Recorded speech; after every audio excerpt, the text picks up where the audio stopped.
नमस्कार, नमस्कार, नमस्कार। आप सबका बहुत बहुत धन्यवाद, आप सबका बहुत बहुत आभार मेरे चैनल से जुड़ने के लिए। कोरोना काल है, अपने स्वास्थ्य का ध्यान रखें, अपने प्रियजनों के स्वास्थ्य का ध्यान रखें, सोशल डिस्टेंसिंग का पालन करें, मास्क पहनें, हाथ धोएं और समय मिले तो मेरे चैनल पर भी आएं, जहां आपको देश विदेश की तमाम घटनाओं की समीक्षा और विश्लेषण की जानकारी मिलती है।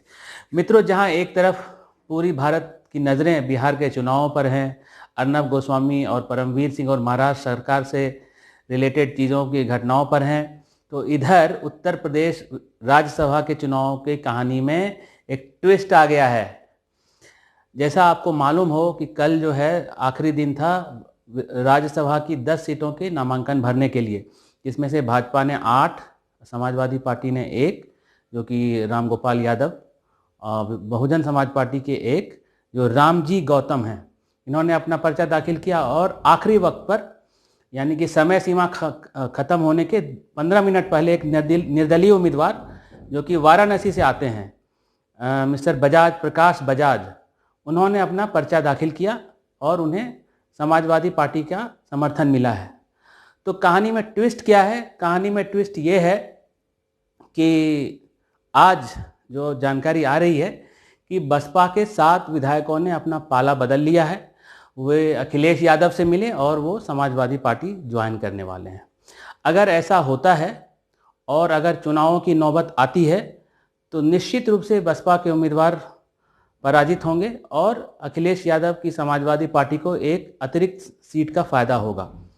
तो एक अच्छा दांव खेला है अखिलेश यादव ने और भाजपा के लिए भी सबक है। अब वो चाहती तो अपना 9वां उम्मीदवार उतार सकती थी, पर उसने जो है 9वां उम्मीदवार नहीं उतारा और वो चाह रहे थे कि निर्विरोध सभी उम्मीदवार जीत जाएं और इससे ये संदेश मिला कि कहीं ना कहीं बीजेपी जो है बहुजन समाज पार्टी को पर्दे के पीछे से समर्थन देने की कोशिश कर रही थी। इसके पीछे बहुत सारे उद्देश्य हो सकते हैं, परंतु मुझे लगता है कि शायद वो अपने अपने विधायकों में अगर थोड़ा बहुत असंतोष होगा तो वो सामने ना आए, प्रकट ना हो, इसलिए जो है वो नहीं चाहते थे कि चुनाव हो। इसके अलावा वो ये भी नहीं चाहते थे कि विपक्षी जो दल हैं उनमें किसी भी प्रकार की एकता हो। तो जो पिछले लोकसभा चुनाव के दौरान जो समाजवादी पार्टी और बहुजन समाज पार्टी ने अपनी 25 वर्षों की पुरानी दुश्मनी को भुलाकर नरेंद्र मोदी को हराने के लिए एक साथ आए, तो ये दोस्ती हम नहीं तोड़ेंगे इसकी कस्में खाई और फिर चुनाव में गए और फिर जैसा आपको मालूम है उन्हें मुंह की खानी पड़ी और कोई अधिक उनको कुछ सफलता नहीं मिली, तो फिर वो अलग हो गए चुनाव के बाद और आज बसपा को तोड़ने की कोशिश अखिलेश यादव कर रहे हैं। तो राजनीति में ये सब होता रहता है। पॉलिटिक्स में जो है सभी पार्टियां चाहती हैं कि उनका वर्चस्व हो, प्रभुत्व हो और चाहे जैसे भी हो। आजकल तो एथिक्स, मोरालिटी पॉलिटिक्स में कुछ रह नहीं गई है। तोड़ फोड़, अनैतिक गठबंधन, ये सब जो है पॉलिटिक्स के एक पार्ट बनते जा रहे हैं। तो हमें उम्मीद भी नहीं करनी चाहिए क्योंकि हमारे अपने आचरण में भी हमारे बहुत सारे नैतिक पतन हुए हैं और इसी का मैनिफेस्टेशन है राजनीति, जो कि हमसे अलग बिल्कुल भी नहीं है। तो जरूरी बात क्या है? जरूरी बात यह है कि जो ट्विस्ट टर्न्स आया वो अपनी जगह है और वो राजनीति में होते रहते हैं। इस चुनाव में जो उम्मीदवार है उससे पहले कि उसका मैं परिचय कराऊं आपसे, जैसा कि मैंने पहले अपने वीडियो में आपसे चर्चा की थी कि ये चुनाव बहुत महत्वपूर्ण है इस मामले में कि 1984 के बाद ऐसा पहली बार होगा कि जो रूलिंग कोलिशन है या रूलिंग पार्टी है उसको दोनों सदनों में यानी कि लोकसभा और राज्यसभा, उच्च सदन और नीचे वाला सदन, दोनों में लगभग मेजॉरिटी होगी। क्योंकि लोकसभा में तो खैर ब्रूट मेजॉरिटी है और इस चुनाव के बाद जब इनके 8 उम्मीदवार जीत जाएंगे तो बीजेपी की स्ट्रेंथ लगभग 92 होगी और एनडीए की स्ट्रेंथ 118। तो हाफवे मार्क 123 है। तो इनके पास 7 नॉमिनेटेड जो हैं मेंबर्स, उनका समर्थन है। इसके अलावा जो फ्रेंडली पार्टीज़ हैं, टीआरएस, तेलंगाना वाली टीआरएस है, बीजू जनता दल है, एआईएडीएमके है, तो ये सब अगर जोड़ दें और कुछ छोटे छोटे दल जो Mizo national front, Sikkim democratic front और कुछ निर्दलीय उम्मीदवार हैं, उन निर्दलीय सदस्य हैं, तो उन सब को जोड़ दें तो लगभग जो है 135 से 140 के आसपास एनडीए की स्ट्रेंथ हो जाएगी। तो उम्मीद की जानी चाहिए कि एक बार जब उच्च सदन में भी बहुमत होगा तो बिलों को अटकाने और भटकाने और लटकाने की कोशिश नहीं की जाएगी।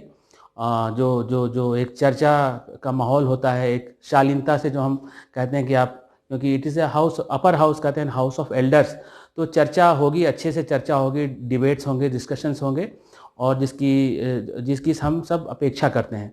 तो इस मायने में ये राज्यसभा के चुनाव बहुत महत्वपूर्ण हैं। तो अच्छा है रूलिंग पार्टी के लिए, तो खैर बहुत अच्छी बात है। अब आते हैं जो 8 उम्मीदवार बीजेपी ने अपने घोषित किए हैं, उसमें 3 जो आउट गोइंग मेंबर हैं, अरुण सिंह, हरदीप पुरी और नीरज शेखर।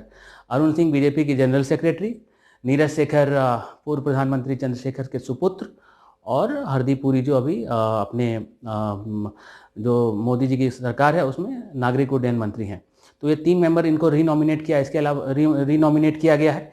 इसके अलावा सीमा द्विवेदी जो कि पहले जौनपुर जिले में एमएलए रह चुकी हैं, हरिद्वार दुबे जो कि यूपी अर्बन डेवलपमेंट कॉरपोरेशन के चेयरमैन रह चुके हैं, इसके अलावा श्री ब्रिजलाल जो कि यूपी के डीजीपी रह चुके हैं, बीएल वर्मा जो कि ब्रज के क्षेत्र से आते हैं, पुराने कार्यकर्ता हैं, और गीता शाह के जो कि महिला मोर्चा की उपाध्यक्ष हैं और औरैया जिले से आती हैं।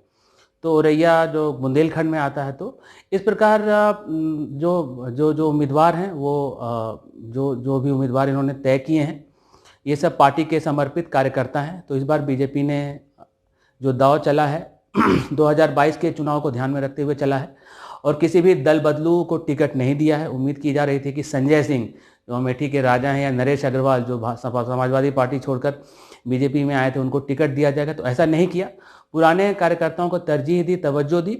और इसके अलावा जो जातीय समीकरण है जो यूपी में भी तो उसको भी साधने की कोशिश की, और कहीं ना कहीं जो एक परसेप्शन डेवलप हो रहा था कि ब्राह्मणों के खिलाफ है, खासकर विकास दुबे के इनकाउंटर के बाद, तो 2 ब्राह्मण कैंडिडेट्स को उतारा।